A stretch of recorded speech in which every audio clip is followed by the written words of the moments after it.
This show is brought to you by iRacing.com, where you can get 2 free months with the purchase of 1 for only $12 by going to iRacing.com/membership.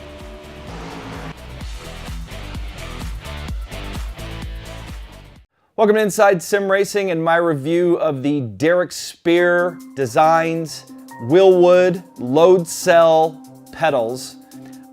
You may have already seen my first look at these pedals, which is why they're not sitting in front of me. I have them installed on Frankenrig back there.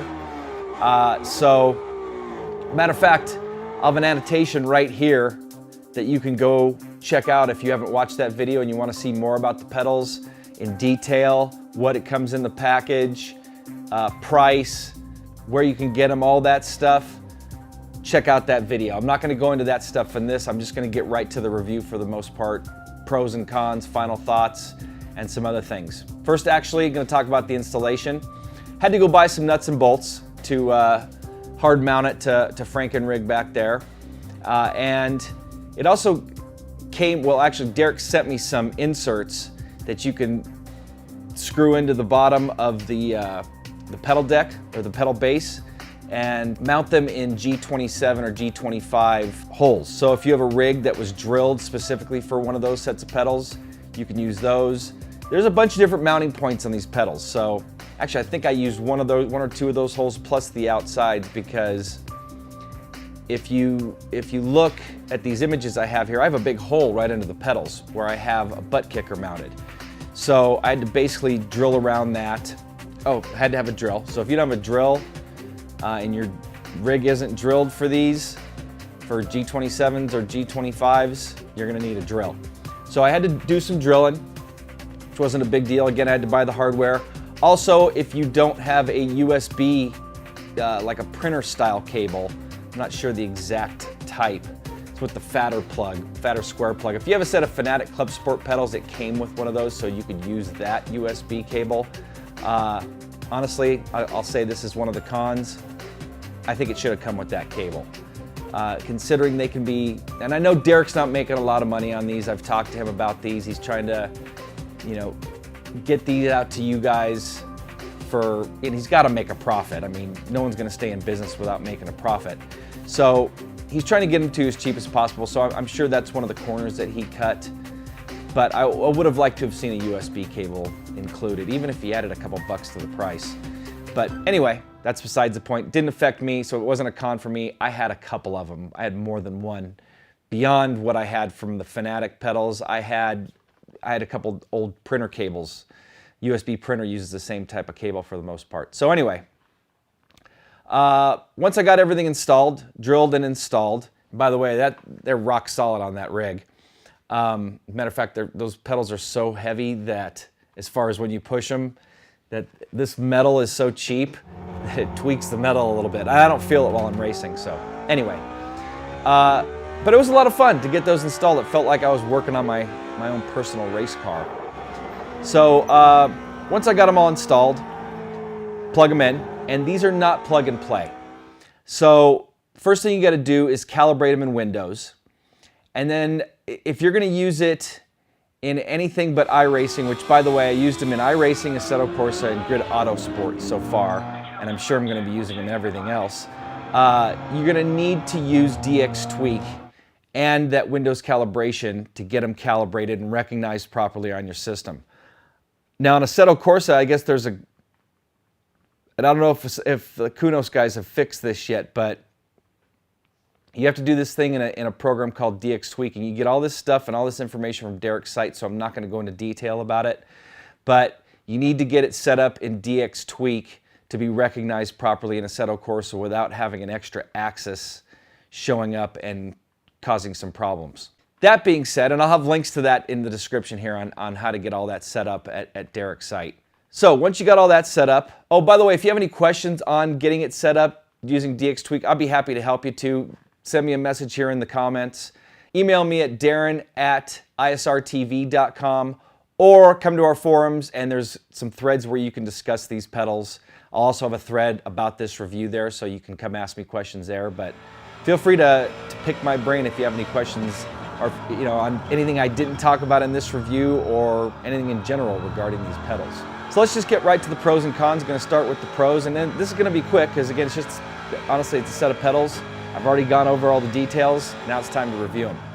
First thing, using the Wilwood pedals, which are real race car pedals, you can install these things in your car, makes me feel, this is one of the pros again, makes me feel like I'm driving a race car to an extent. Sure, I'm not in a car, sure it's not really moving. I guess it could be if I had a motion simulator, but it just adds another level of immersion. It feels like I'm pushing on a real set of pedals. And I've tried a variety of different pedals over the years.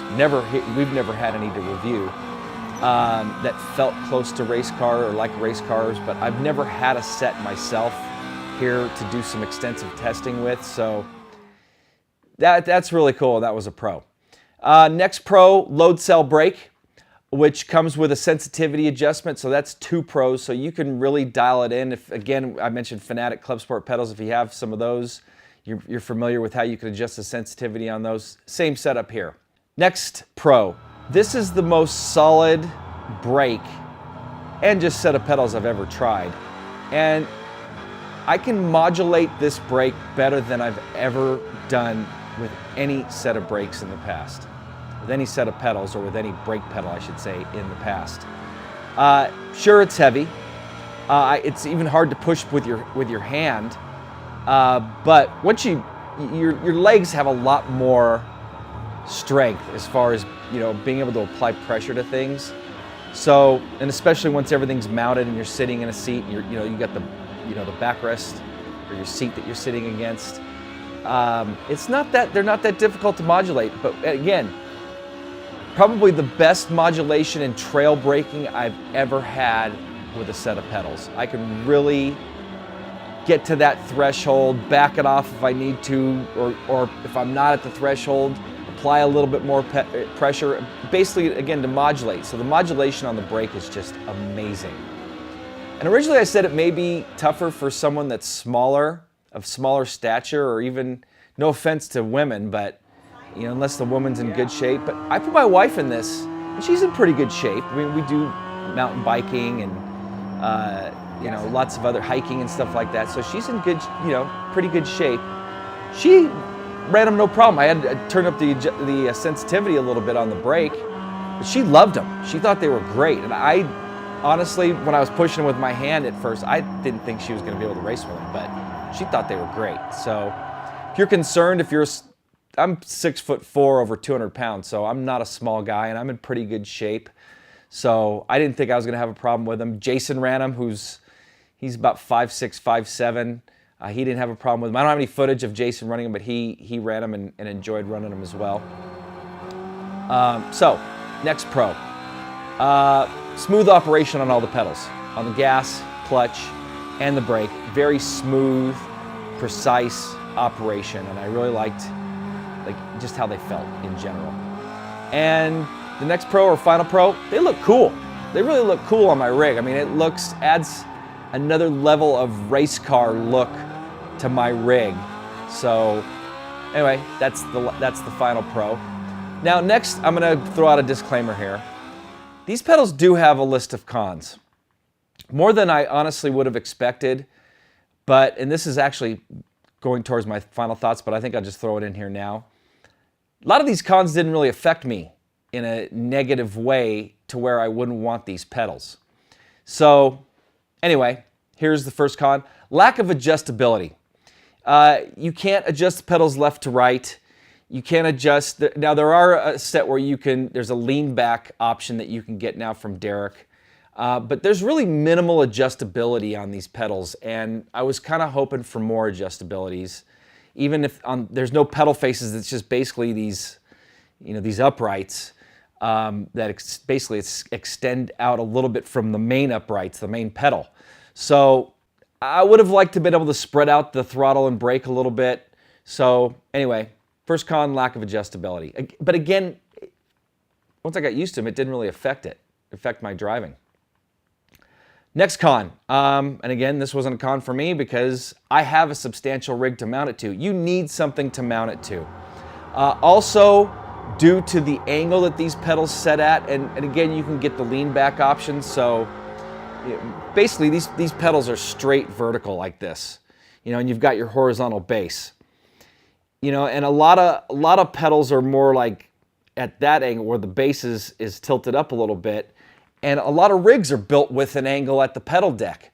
So if you have a rig with an angle at the pedal deck that's not adjustable and it's not a substantial rig, it's got some movement or flex in it, these pedals are going to be moving your rig quite a bit. Or you may need to figure out an option to where you can lay that pedal deck down so that they're at the right angle. I had some 80/20 tubing that I had my old pedals mounted to that had them propped at an angle. I just removed that and just mounted them flat to the deck. I did have to adjust my rig a little bit. I had to move my wheel deck up a little bit, move the seat back as far as I could, as far as my mounting points. I don't have a slider on my seat since I'm the only one that runs it. I just have it hard mounted. So I needed to make some adjustments. Once I did, it was fine. So that could be a con for you. And anyway, some of these cons are for the general public, but some of them didn't really affect me. Next con, not plug and play. And you need DX tweak for some games. You need to do the calibration. That was a con for me. I honestly would have liked to seen these be more plug and playable. But, you have to do a little tinkering and it's worth it, I have to say. But it is a con. I mentioned the con earlier about you need to buy a USB cable. If you don't have one laying around, you're going to go out and have to buy one. You may have to be having to buy mounting hardware, which mine was about $5, so it wasn't that big a deal. But it's to the point where we're like building our own personal race cars here, so it wasn't a big deal for me. Next con, and this could be depending on what you're used to running. And I thought it might be for me because I'm used to, you guys see a lot of videos of me. I always run in socks. And I do have a set of racing shoes, and with Thrustmaster pedals and Fanatic pedals and any ones that I've used, those racing shoes really, I didn't have a lot of feel in the pedals, so they didn't really work well for me. So if you don't have a set of racing shoes or wrestling shoes or there's tennis shoes, I'd recommend getting a set of racing shoes. Matter of fact, I'm reviewing a set right now, and they're very affordable, and I'll have that review up fairly soon, probably within the next couple weeks. You're gonna need them. I tried with socks, and first con of using these pedals with socks is that it's got this grip tape on the pedal faces, and there is an option to get it without that grip tape, but the grip tape's almost like a sandpaper, like a heavy grit sandpaper, and my socks were like sticking to it and they weren't sliding off the pedal. You want that pedal to slide off your foot, especially the throttle.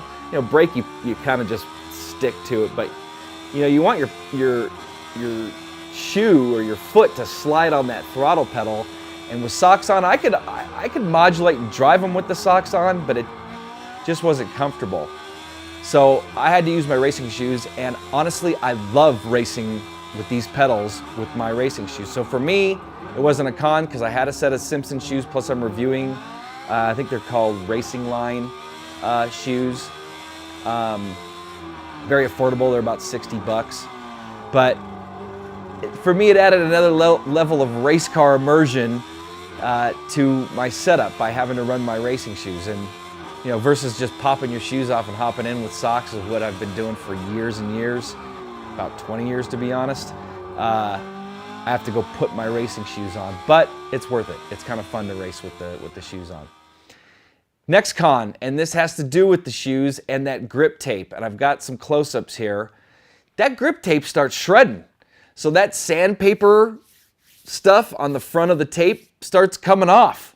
As you're modulating the gas pedal. I guess if you were stuck to the gas pedal, you're not going to have that problem, but I have it on under the brake and the gas, so honestly, I can't wait till it all just wears off, and I don't have that dust. I can just vacuum it up. It's not a huge deal, but creates a lot of this sandpaper dust to an extent, you know, from rubbing against that pedal. Next con, you can take it as a con or not. They are a little pricey. Again, it's not really a con because you're getting what you pay for. For $700 or $800, $695 here in the States, $795 internationally. It's a lot of money to spend on your rig. But if you're a hardcore sim racer, it's worth it. And I'd say it's right in line with other pedal, you know, heavy duty or high-end sets of pedals that are out on the market. So, oh, one more con. It wasn't a con for me, again, but it could be over time. He uses potentiometers in the throttle and the clutch. And my experience with potentiometers in the past, they end up wearing out over time. And supposedly these are good for 1 million cycles or turns or whatever. And so they should last for a long time. But I would have liked to have seen like a contactless sensor there. I think that would have been maybe a little more accurate and maybe less of a chance of wear over time. But again, I didn't have any issues with it. So, final thoughts. I love these pedals. I think they're awesome. Again, I had a fairly long list of cons there, but they're kind of nitpicky. I mean, they weren't like, I can't brake, you know, as good. My braking was better. My throttle control was better with these pedals. My modulation on the braking was better. So, I just wanted to throw all those cons out there just so you could take them into consideration if you plan on buying a set, because you know they're not plug and playable. They do take some tweaking here and there. You can adjust them, but I love them. If you're on the fence about getting these, you might want to consider them. You know, there's some other options out there, but yeah, they're pretty bulletproof, other than some of the nitpicky things I mentioned, and I wouldn't even say that goes into them not being bulletproof. I got a feeling, and Derek warranties his stuff. I think these are lifetime warranty. And Derek's customer service is known to be, he's on it. So if you have any issues with these pedals, I'm sure he would take care of them. He's continually fine-tuning and massaging these by doing the lean back option and you know a couple other things, and offering a non-grip tape pedal face, and wanted my opinion. I talked to him on the phone and I gave him some, you know, I basically gave him all my cons and talked to him about what I thought about the pedals. So again, would I recommend them? Yeah, definitely. They're gonna stay on my rig for, unless I get something better, they're gonna stay on my rig for a long time because I really enjoy them and it really adds another level of immersion. And I think that's about it. Again, my wife liked them a lot. She ran with her tennis shoes. Again, I got some shots of it, of her running, but I really enjoyed them. So, in closing, I'd like to thank Derek for sending me these set of pedals. If you want to check out a set for yourself, go to derekspeardesigns.com. Again, if you do buy a set, he's got a lot of tips and instructions on how to tweak them. He doesn't, the pedals don't come with a lot of these instructions, so you just got to go to Derek's site and he's got it all laid out in different sections on his site. So anyway, that's going to wrap it up. Love for you guys to come and join us at our website, isrtv.com. Got a link right here that you can either click on if you're on your PC or if you're on your tablet, or I don't think you can do annotations on like a PS3 or something like that, but come to our website, isrtv.com. Check out our daily news. We got blogs every day about everything in the sim racing community, software, hardware, you name it. Actually, Derek was giving away a set of these pedals recently, and we had talked about it there at our site. So we've got lots of stuff like that.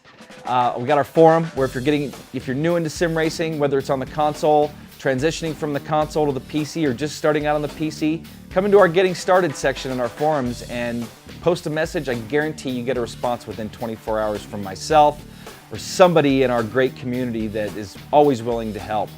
Like us on Facebook, follow us on Twitter. Our news is posted there too, so if you want to get your daily dose of sim racing news on your mobile phone or something, like us on Facebook, follow us on Twitter. Anyway, that's going to wrap things up. I'm Darin Ganji for Inside Sim Racing. Hopefully you've enjoyed this review of the Derek Spear Designs pedals for the PC. That's it.